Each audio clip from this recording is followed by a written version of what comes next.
বুবলিকে বলবো যে তুমি কেন সন্তান নিয়েছো, তুমি জানো না অপুর এই অবস্থা ছিল, তো অপুকে এইভাবে সরিয়ে দিয়ে তুমি কেন হঠাৎ করে এই সন্তান নিয়ে আমেরিকায় 2 বছর লুকিয়ে থাকলে? It's your fault, not Shakib. এবং পরবর্তীতে পূজা চিনা কি নাম চেরি, রাইট, গুঞ্জন, এটা এই গুঞ্জন থেকে পূজাকে নিজের বের করে রাখতে হবে। কারণ সাকিব একটা ইয়াং ছেলে, তার 40 হোক, সে এখনো সুপারস্টার, এখনো তার মন বসবে না সংসারে, সে সুপারস্টার।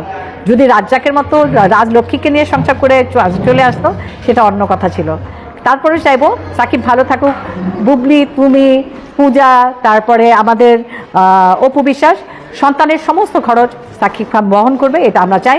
এবং আমাদের ইলিয়াস কাঞ্চনকে বলবো আর নিপুণকে বলবো, জাহিদ খানকে যেরকম বহিষ্কার করতে বলেছি তেমনি রঞ্জিতা মানে ভরণ পোষণ আপনারা নেবেন। আর আবার বলবো, সাকিব খান মায়ের মতোই আমাকে জড়িয়ে ধরে কোলে নিয়েছিল, সন্তান দেওয়ার জন্য নয়।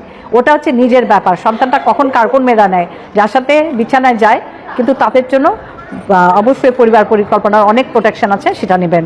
একজনের ঘাড়ে বাচ্চা দিয়ে তার সম্পত্তি নিয়ে নেব,